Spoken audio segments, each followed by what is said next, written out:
having a good time in the process, in the conference. So today we're going to go over the OFCCP scheduling letter that they have just put out in August 24th, 2023, and will be in place through August 31st, 2026. It's the letter that federal contractors and subcontractors receive to schedule an audit. An audit can be an establishment review, a corporate management review, or a functional affirmative action plan review. So just so you know, a corporate management review is kind of like a glass ceiling review. So if you were to receive one of those, it's most likely that you're a large corporation, as I haven't seen them do a lot of those through smaller corporations. It's also important to remember that you must certify your affirmative action plan. So the next certification portal window will be in the spring of 2024. It is mandatory that you certify your plan, and that certification portal can be reached through the OFCCP website. Before we begin our review of the scheduling letter, I want to ask a question. So what is the OFCCP looking for in an audit? Their system is designed to uncover systemic discrimination. So it's important that you and your policies uncover systemic discrimination on your own, as well as for your employees. So today we want you to track your questions. Please use the item number in the scheduling letter when you have a question, so you can track it in the chat. You can write it down and ask at the end. There will be time in the end for you to ask questions. But make sure you use the item number that we're reviewing. If you need clarification, if you need something repeated, just go ahead and ask. There is nothing wrong that you can ask, because this is a lot of detail. If your company has an open audit, be aware that the OFCCP can use the items in this letter, although this was published after your audit scheduling. So be aware of that and be prepared for that. I'll briefly go over the itemized listing, and I'll go into some detail on some of them so you have the background information on how to set up what they're looking for. OFCCP,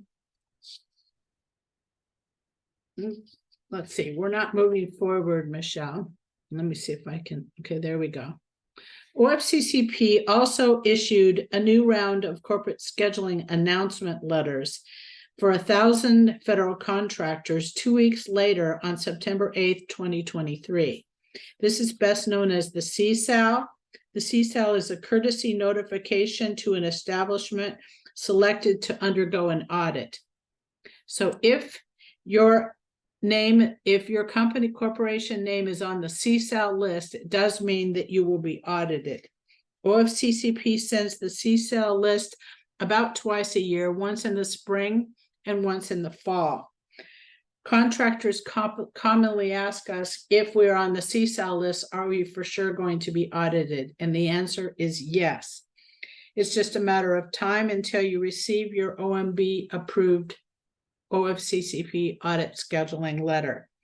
The agency issues separate lists for service and supply contractors and for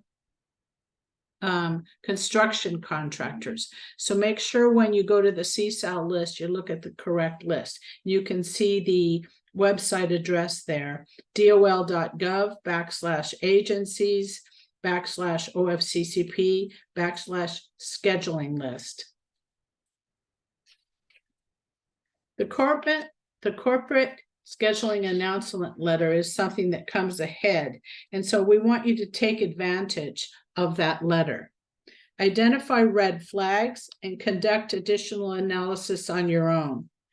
Document hiring and compensation practices. Prep your hiring and comp managers for interviews, and ensure outreach and job listings are documented. The notification has changed a bit.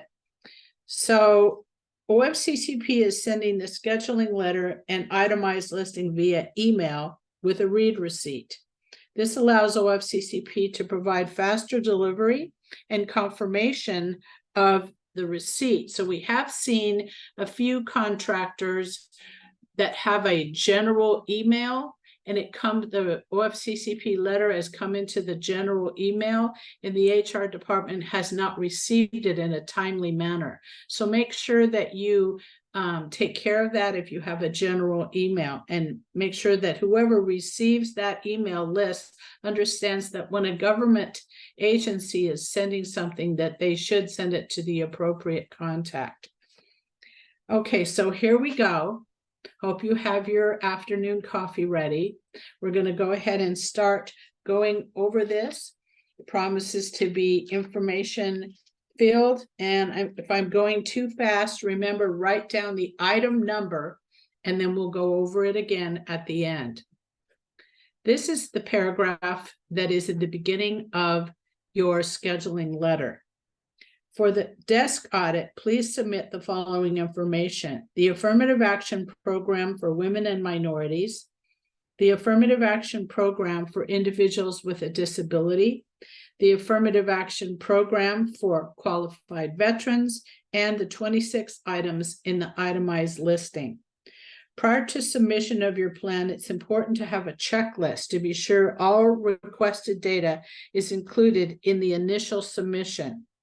During the presentation, we will refer to the Affirmative Action Program as the AAP. This is new. This is for post-secondary institutions or educational institutions. If you are a post-secondary institution or federal contractor with a campus-like setting that maintains multiple affirmative action plans, you must submit the information requested in this scheduling letter for all affirmative action plans developed for campuses, schools, programs, buildings, departments, and other parts of your institution or company located in your city or your state only. These are corporations receiving grant funding issued by the government contract. To clarify, the new scheduling letter requires submission of all affirmative action plans for campus-like settings in the same city, even if technically a different affirmative action establishment. This is an updated regulation. It says, please submit your affirmative action plan in the itemized listing information as soon as possible, but no later than 30 calendar days from the date you received the letter. So the 30 calendar days is the updated section. It used to be 30 business days. So if you receive your letter, you document the date, and that begins your 30-day countdown. This is the beginning of the itemized listing. To items 1 through 6, there is no change to this.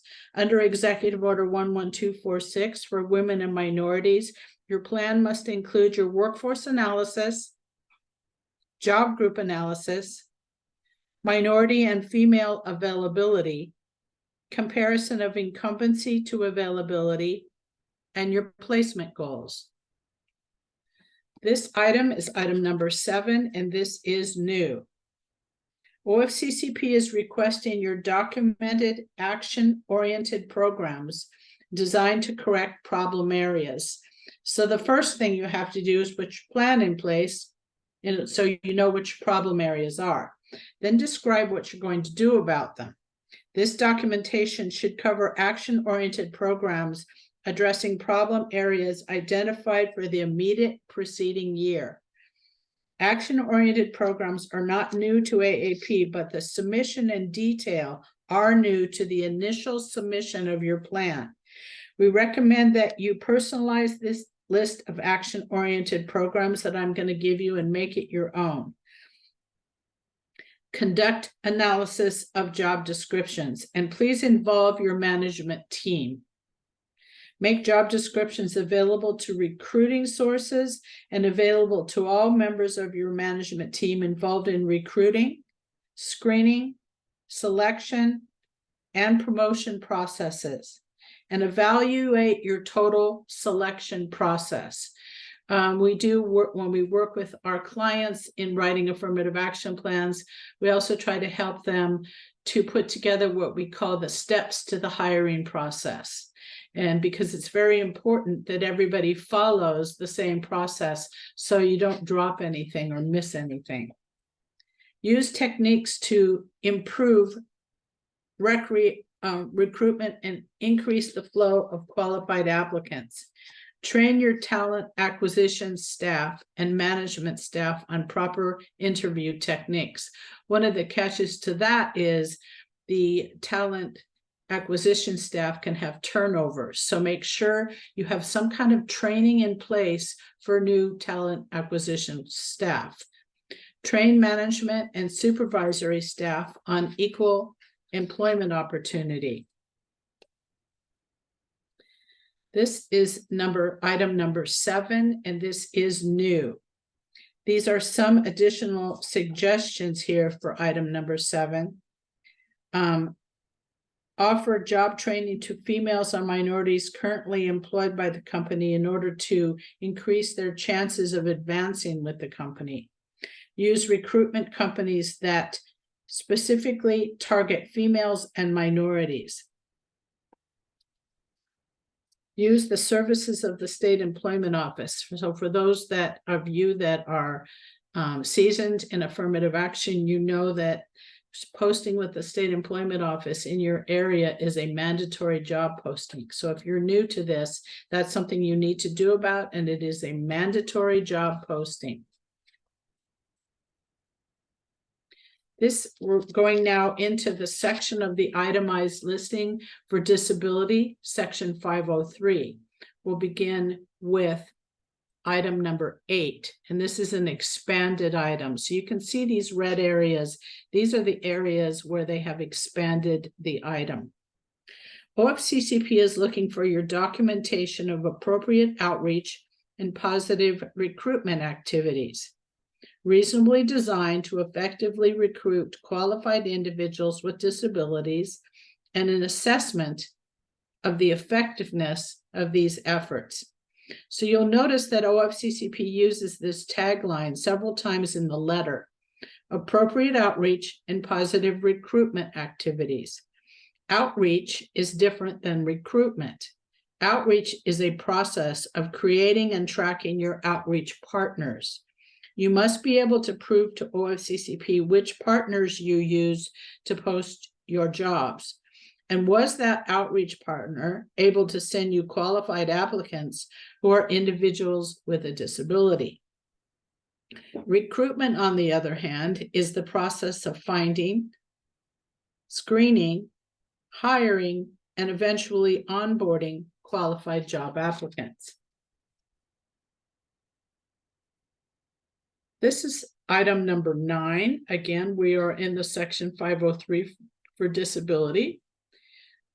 Here are some suggestions to comply with the audit and reporting requirements.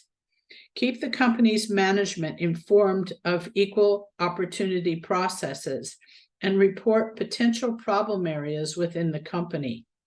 Review the company's AAP for individuals with disabilities with your management to ensure that the policy is understood and followed in all personnel activities. So when we refer to your policy, that is your reaffirmation letter. So you want to make sure that you review that with your management team. When you hire, you should have a copy of your reaffirmation letter in your new hire packet for everybody. Audit the contents of your required job postings to ensure compliance information is posted and up to date. We recommend that you create and update job advertisement language ahead of time for every job title. Job ads must contain up-to-date job qualifications required for the applicant to do the job. Here are some examples would be the knowledge, skill, and ability to do the job. Do they need a specific education requirement or level? Are there certifications that the applicant needs to have in order to do the job? Do they need prior experience? And do they need specific skills, let's say on software applications, different types of machines for machining, or trade-specific experience? Also, your ad should include clear directions on how to apply for your job. This is item number 10. There's no change to this. OFCCP is looking for documentation of applicants and hires in your applicant log. The number of applicants who self-identified as individuals with disabilities. So one thing I will tell you, if your new hire identifies as an individual with a disability, you can then update your applicant log. So you want your two logs to match. You can actually have an individual who applies for the job, they're on the applicant log, then on the new hire log, then they're promoted, and then they terminate before the end of the year and they never show up on the snapshot. All of those should show that individual as an individual with a disability. So you do want to update all of your records as you go along. So the number of job openings, number of jobs filled, number of applicants for all jobs, the number of applicants with disabilities who are hired, and the number of applicants hired overall. This is item number 11, disability utilization analysis. This is expanded. This is your required utilization analysis for disabled. How many disabled are in your workforce? OFCCP established a utilization goal of 7% for employment as qualified individuals with disabilities for each job group in the contractor's workforce. Or if you have less than 100 employees, it's for your all of your individuals with disability within your entire workforce. You want to provide alternative outreach paths for bringing in qualified individuals with disabilities. Look for events to raise awareness to your organization in the community. We're still on item number 11. This is expanded. This is the section that has been expanded that you can see there in red. If any underutilization of individuals with disabilities is identified, does your analysis equal less than 7%? Provide a description of the steps taken to determine whether and where impediments for equal employment opportunity exists for the disabled. Include your assessment of personnel processes, the effectiveness of your outreach and recruitment efforts, and the results of your affirmative action audit. Publish your job ads that target the disabled. Expand your outreach to colleges and universities using their diversity department. Publish, and then you want to offer your job training to disabled employees currently employed by the company. Encourage them to refer other qualified applicants. Continue to use recruitment sources for job postings that specifically target qualified individuals with disability, and identify your job partners that are working.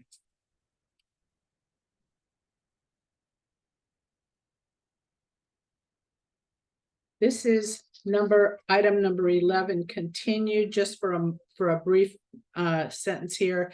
Provide this information for the immediately preceding AAP year. If you're 6 months or more into your current affirmative action plan year, on the date you receive the scheduling letter, provide the information that reflects your process for at least the first 6 months of the current affirmative action plan year. So that statement is all throughout the letter. I'm not going to read it multiple times, but if you're 6 months into your plan year, you have to provide documentation and analysis based on 18 months worth of data, rather than 12 months. This is item number 12. So now we're going to switch from the itemized listing for the disabled and move to the VEVRA listing. These are for the veterans.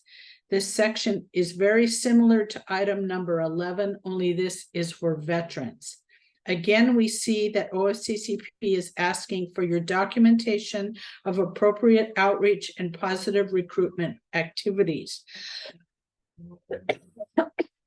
Pardon me, reasonably designed to effectively recruit qualified, protected veterans, and an assessment of the effectiveness of these efforts. In this section, it is mandatory that you prove that you have posted the jobs with the State Employment Office. So your documentation proves your job listing advertisement. Are you receiving qualified veterans applicants? A list of the same organizations are listed as a targeted partner. So occasionally check in with the partner so you actually stand out as a posting company. This is item number 12, expanded. Here are some further recommendations. Publish job advertisements that target veterans. Continue use of recruitment sources that specifically target veterans, and use the services of the State Employment Service posting jobs as a federal contractor. So that's critical. If you're new to this, you post job with the State Employment Office, but you have to do it as a federal contractor. Otherwise, they will not do what they're specialized to do, which is to help veterans turn their resume from a military resume into one that can be used for civilian jobs. That's what they do for them. They help them find jobs. So you have the obligation to post with them, but make sure you're doing it as a federal contractor. And then review your selection process to determine whether or not veterans are selected at a less favorable rate, and determine possible reasons why veterans are not selected at a more favorable rate. This is item number 13. These are your audit and reporting system requirements for veterans. Have your AAP veteran goals and objectives been obtained? So your current goal for 2023 is 5.6%. They want you to have that for each job group. If you have 100 employees or less, you can have 5.6 veterans for the whole company. Have your protected veterans and disabled veterans had the opportunity to participate in all company-sponsored educational, training, social, and recreational activities? Review your online electronic applicant tracking system to determine if the system is accessible to individuals with disabilities and disabled veterans. This is item number 14. Again, this is for veterans. There is no change to item number 14. We want to track the number of applicants who self-identified as protected veterans, the total number of job openings and total number of jobs filled, the total number of applicants for all jobs, the number of protected veteran applicants hired, and the number of applicants overall that were hired. This is the benchmark. So this is required. There was no benchmark for the disabled, but there is a benchmark for veterans, and OFCCP absolutely looks for this in audits. In establishing your veteran hiring benchmark, first conduct your outreach for qualified veterans with every job. Track all qualified veterans who apply for your open positions. Track all qualified veterans who are selected and hired for an open position. Then measure your veteran hiring benchmark annually. So what is the percentage of hires to applicants? And it's supposed to be 5.6 per job group. So, or you can look at your overall to see how you're doing. Some job groups you'll have a pretty high percentage, and some job groups very low. Going on now to item number 16. So we're changing from the veteran to this other item.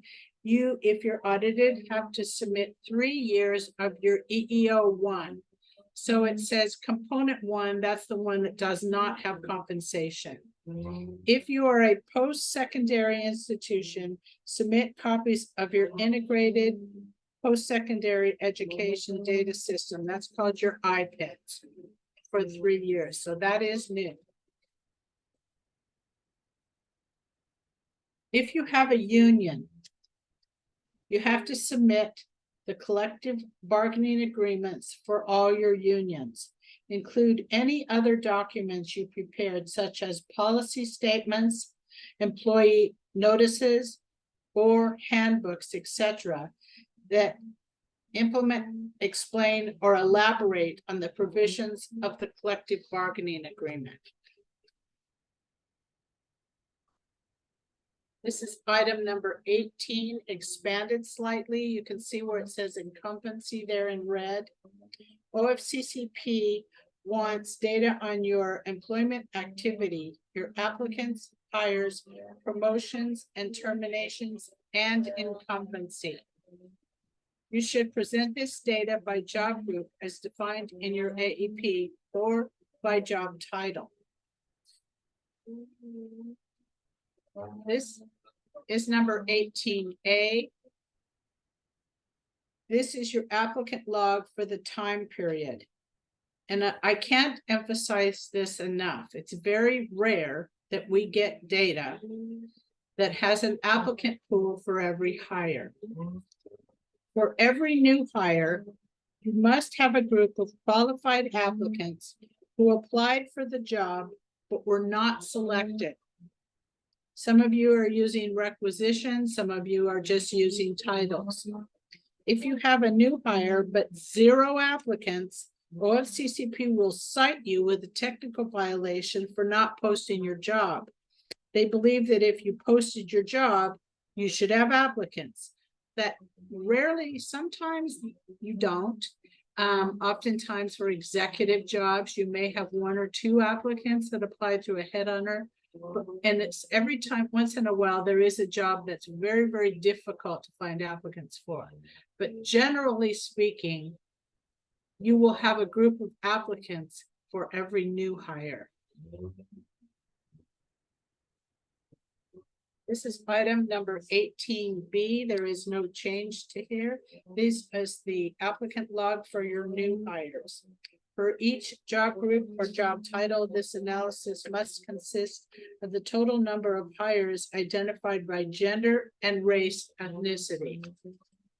We were asked today with a client, how do we document if we have a non-binary applicant or new hire? So just put NB, or you can spell it out however you want to do it, but you do want to identify an individual that identifies as non-binary. We're on number 18C, and this is expanded, and you can see in the red. So we've been saying this was coming, and now they are asking for it at the initial phase. Provide documentation that includes established policies. You need to have a promotion policy, and it describes how you promote. It describes your definition of a promotion and your practices related to promotions. The analysis related to this section is your impact ratio analysis. So it is the ratio between internal applicants that expressed interest in the open position and then the individual that was actually promoted. So you need an internal applicant log of employees who expressed interest, and then you need to show the individual that was promoted. There's 4 types of promotion, and they want to see that you documented what type of a promotion it is. A competitive promotion occurs when individuals compete for and are considered for a position that results in a promotion. These are open positions that are usually posted internally. Sometimes they're posted externally, but technically that should only be employees. The next type is a succession plan. It is a process by which individuals are considered on the leadership role within a company. The process ensures that business continues to operate efficiently without the presence of people who are holding key positions, as they might have retired or resigned, etc. These are mostly set up for higher level positions like your general manager, your controller, or something like that. The next type of promotion or promotions in line. These are the most common that we see. Typically entail accepting responsibility for the supervising of people in positions like the one you hold now. Promotions in line, like other promotions, are not about reward or recognition. They are to satisfy the employer needs. These can also be an advancement in rank or job responsibility. The last type is the union. The union may consider a successful shift bid a promotion if it included a higher hourly wage or shift differential. These can also be competitive if there are other union members who apply for the shift change. A shift bid is a competitive process. Item number 18D is regarding terminations.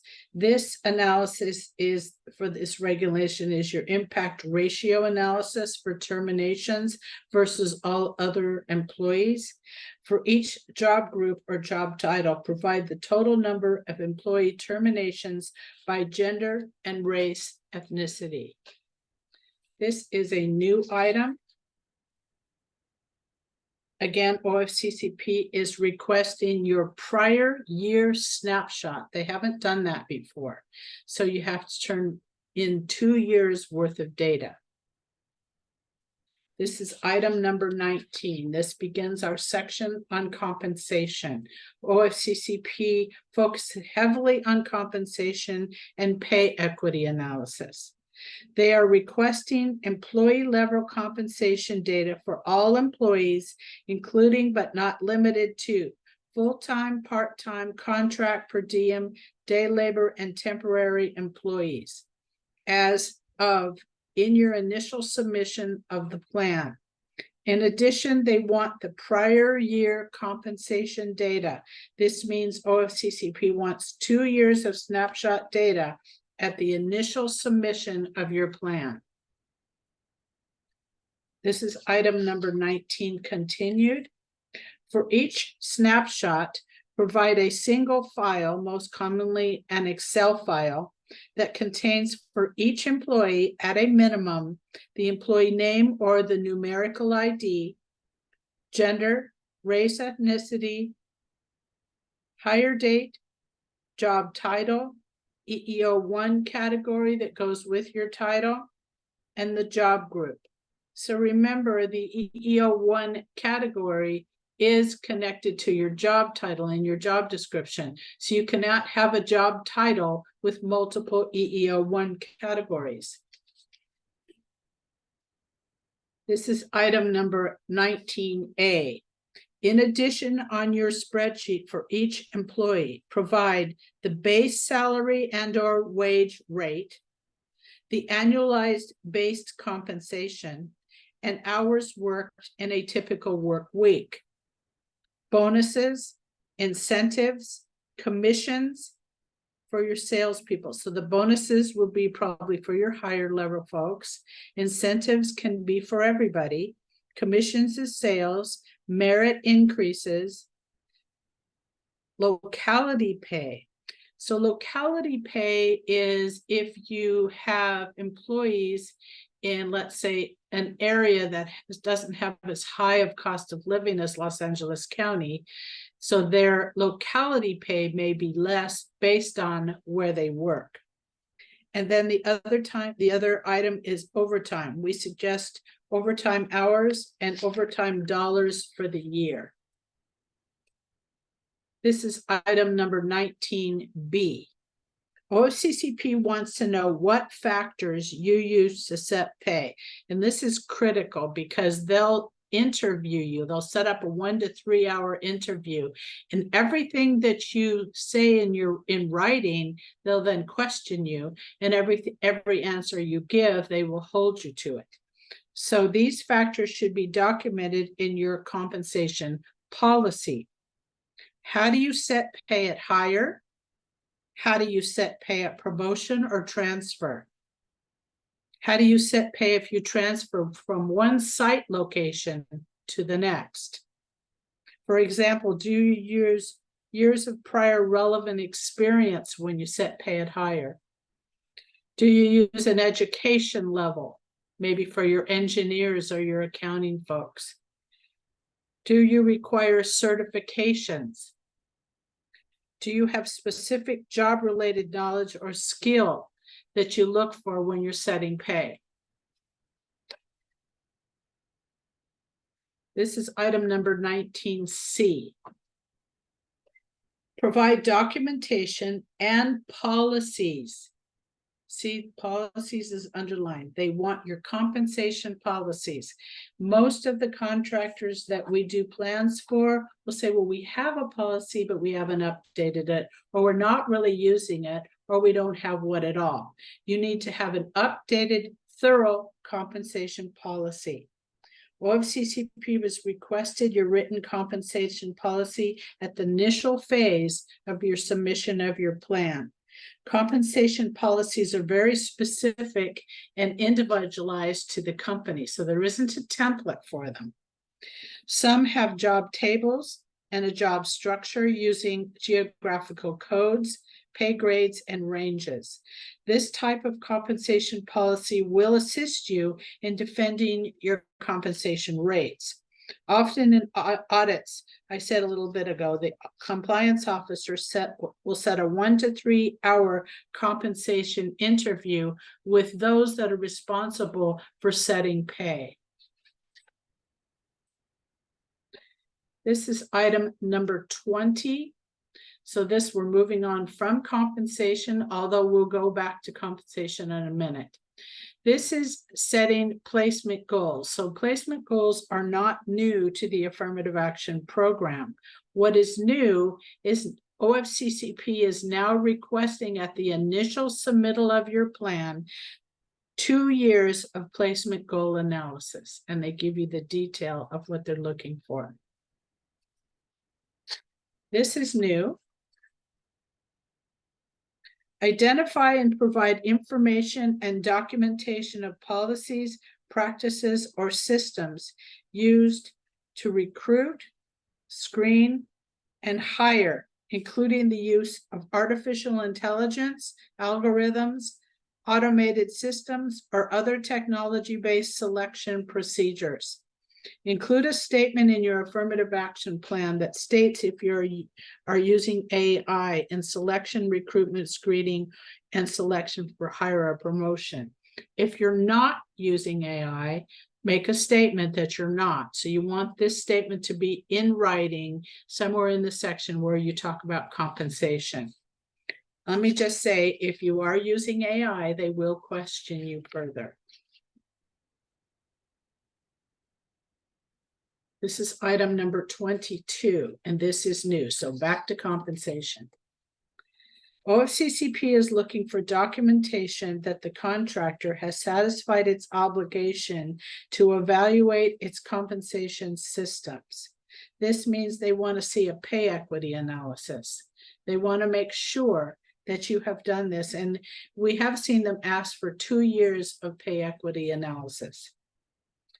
Include documentation that demonstrates at least the following. When the compensation analysis was completed, the number of employees the compensation analysis included, the number and categories of employees the compensation analysis excluded, which forms of compensation were analyzed and were applicable, how the different forms of compensation were separated or combined. So we try to do multiple Sets of regression analysis, so base pay alone, base pay plus bonuses, base pay plus the department, etc. So you're analyzing it, looking at your departments and your compensation in multiple ways. And also they want to know the method that you're using for compensation.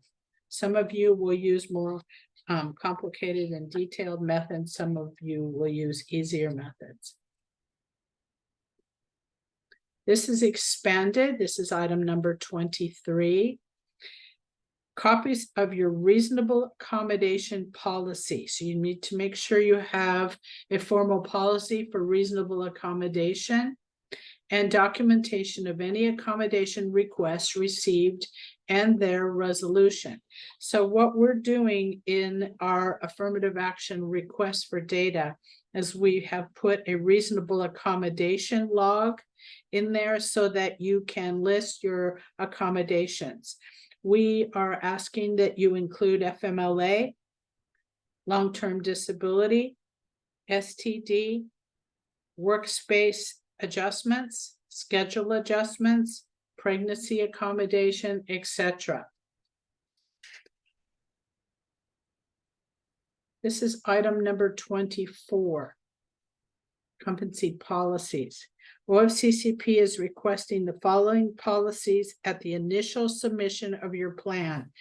Your equal employment opportunity policy, your anti-harassment policy that includes your complaint procedures, employment agreements that impact employees, equal opportunity rights and complaint processes, policies on arbitration agreements.